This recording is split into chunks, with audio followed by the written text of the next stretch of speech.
It's really come to this, gamers. It's really come to this.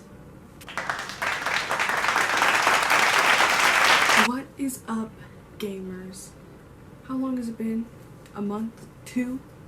Too long to count.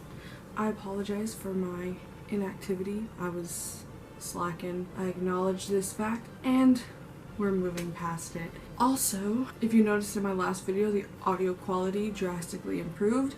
The audio quality in this video drastically decreased because maybe I lost my microphone in the span of that video to now. So when trying to decide what I wanted to film coming back after a while, there was one thing that stuck out to me because I got an email that somebody had interacted with me on a website that I have not personally accessed in years. That website is fanfic.net. We all went through our cringy phase, okay? Every last one of us, we had at least one. Some of us had a few. One of my cringy phases was, I don't even want to say it out loud. It hurts my soul to remember that this was me at one point. My super Huli phase, yeah. I was probably like a freshman, sophomore-ish in high school when I went through this phase. Not only did I post this story I'm about to read to you onto the internet, I turned this in as a homework assignment for my English class. This story is called Visiting the Doctor.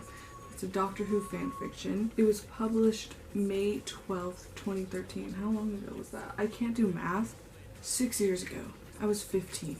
I was 15. I thought I was younger than that. Now I'm even more embarrassed, kind of. Oh, this is the summary. When the Doctor is able to see Rose again, will he leave his companion, Clara, and take Rose on a journey? Will he leave his companion, Clara, and take Rose on the journey that they never finished? Or will the Doctor realize the feelings that he actually has for Clara? It's 5 chapters. I'm only reading the first chapter. So yeah, let's just start with chapter 1 of Visiting the Doctor. The author's note is, I don't own anything from Doctor Who, blah blah blah, the usual. I don't know why back then fanfiction started with like, don't copyright this. It was a fanfiction website. Obviously the characters are all either based on other characters, like musicians, actors. Like obviously you don't have rights to anything. It's a fanfiction. It's literally a fictional story based off of a different source material, so don't know why that was like a thing. The point of view is from the Doctor. It just says point of view Doctor, actually. Awakening from a deep sleep, the smell of fresh souffle. Fresh souffles filled the air as I slipped into my slippers. The floor of my new TARDIS is always chilled by this point in the morning. Oi! Oi, Clara. Is that breakfast to smell? I don't think that's how he sounds. I shouted to her from the top floor. You bet it is, she replied happily. I came downstairs and sat down in the comfy chair, so I decided to add to Clara's personal kitchen. So, Doctor, is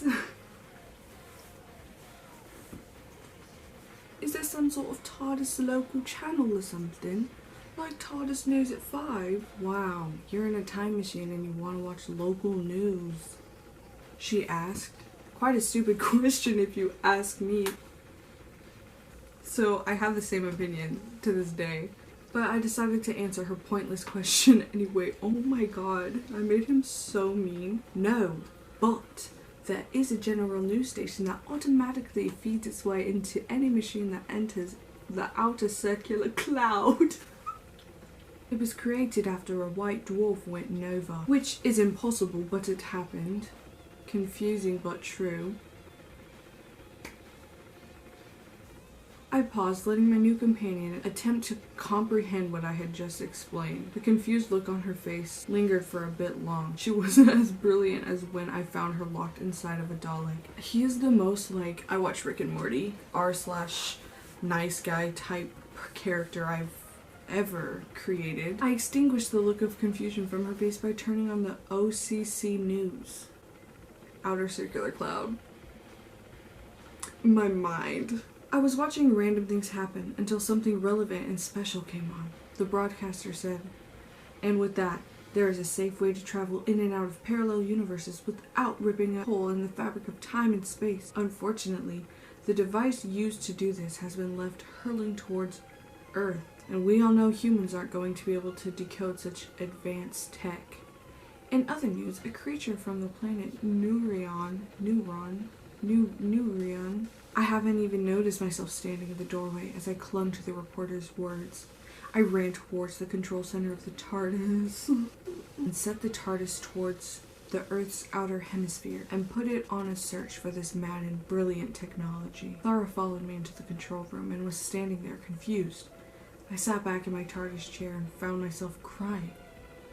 Happy tears streamed down my face. The one person that I had shoved to the farthest corner of my mind I was able to see again. Rose Tyler. "What's wrong, Doctor?" Clara asked me. What was I supposed to tell her? Was I supposed to say that before I ran off and got married I fell in love with an Earth girl? I settled with telling her, "I'm going to see an old friend." I was bursting with happiness. My Rose, she could come back to a life in the TARDIS and we could live our lives together again. After a week of searching for the technology I needed to find Rose, I finally found it when I was about to crash into Wales. I immediately began attaching the device to the TARDIS's central power core. Before I knew it, I had the TARDIS materializing into Rose's universe. I was about to burst out of the TARDIS when the pile of bad thoughts began to fill my mind. What if Rose didn't want to see me? What if she had turned her heart cold towards her lonely old doctor? I turned around and slid down the TARDIS's front doors, then laying my head on the door as well. I turned around. Oh, he was at the front entrance, and then he turned his back towards the door, and then slid down to sit on the floor, and then he laid his head back against the door. Okay, that was very confusing. I had forgotten that Clara... Okay, this has been like a span of weeks since they were watching the news. And it's been like 4 lines. Like the progression, it feels like it's the same day. I'd forgotten that Clara was still in the room, so I looked up at her. Her eyes were already locked onto mine, as if I was mad. She looked as if she wanted to talk to me and comfort me, but didn't know what was going on. I stood up and wiped the tears from my face. "I'll be gone for a bit," I told her. "Meet me here tomorrow. Go out, try the shops." I told Clara. I already said I told her. I told Clara as I handed her a credit card. "Get a nice hotel. I have business I need to attend to." Normally, Clara would have annoyed me right out of the door to try to fiddle her way into what I was doing. But I noticed the flare in her eyes, the confusion and fear. I had never seen her like this before. All she did was nod and walk upstairs to her room. I straightened my bow tie and walked out of the TARDIS, and I went straight to Jackie Tyler's new home to see if Rose was still living there. I rang the doorbell and was happy to see Jackie open the door soon after. I almost didn't recognize her. She had aged. "Jackie!" I shouted, throwing my arms around her. "Who are you?" she said as she shoved me off. I'd completely forgotten that she hadn't seen my last regeneration. "Oh, sorry, I'm the doctor. I can't pronounce words. I regenerated again. That isn't the point. I need to know where Rose and the other doctor lives," I told her. "So you went and changed your face again? Anyway, how are you here? You said you couldn't travel through universes. Did you lie to me and my daughter?" she said, raising her voice. I can't raise my voice because it's like midnight. Same old Jackie. Still can't get over how much she aged.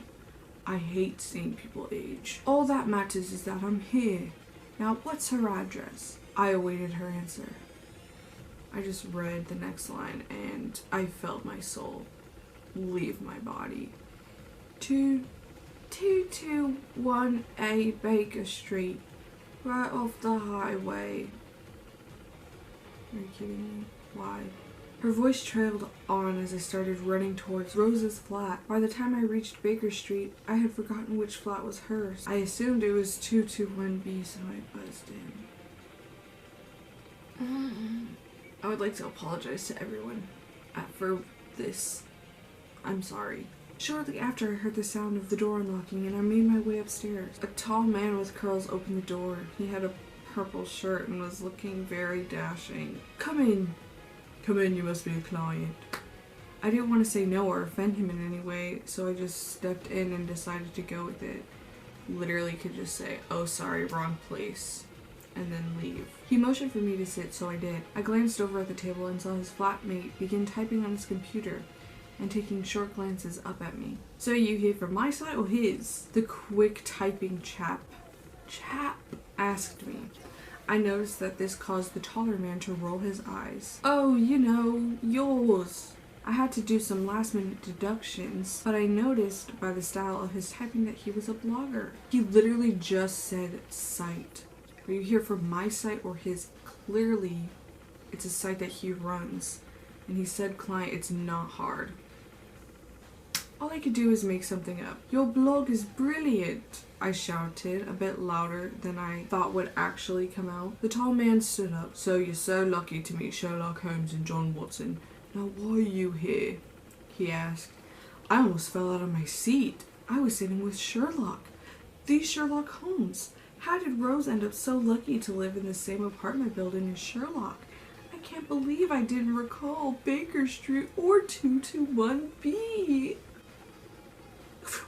I bet you can't deduct me, I said with the biggest smile on my face. I still couldn't believe it. I was just impersonating this man not long ago. This is brilliant.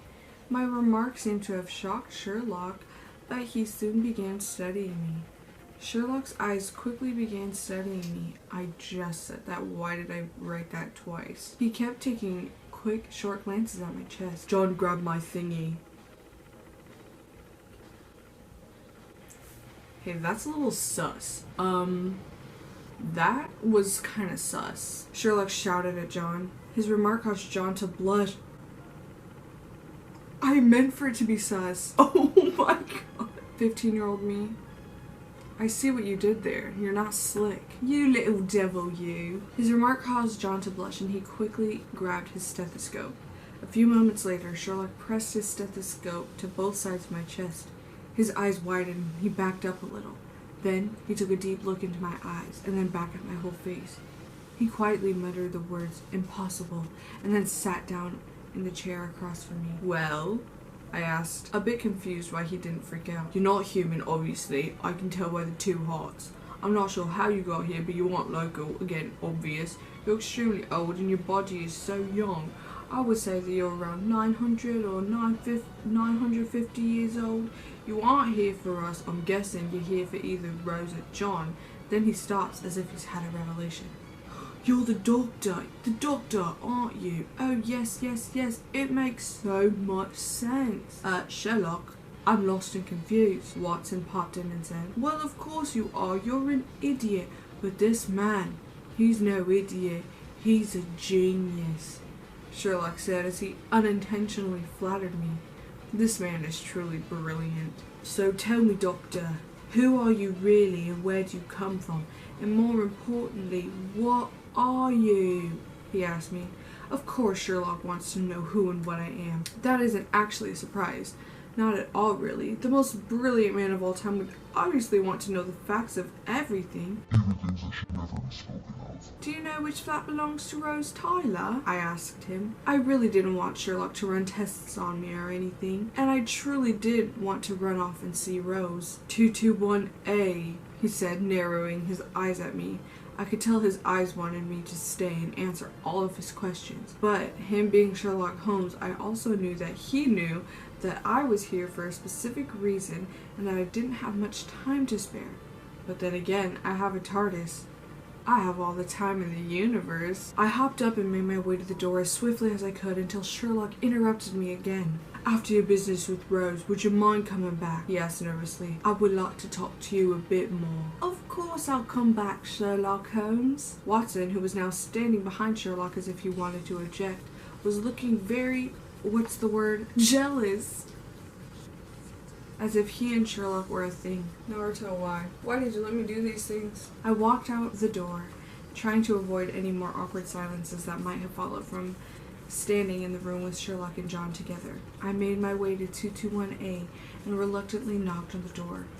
Moments later, I saw the fox me standing in the doorway, looking as stunning as ever. Oh, I also shipped the 11th version of the Doctor, the 10th version of the Doctor. Is that technically incest since they're the same person? Or, hello, sorry, I don't remember you. What's your name? My human self said. I'm looking for Rose Tyler, I simply replied.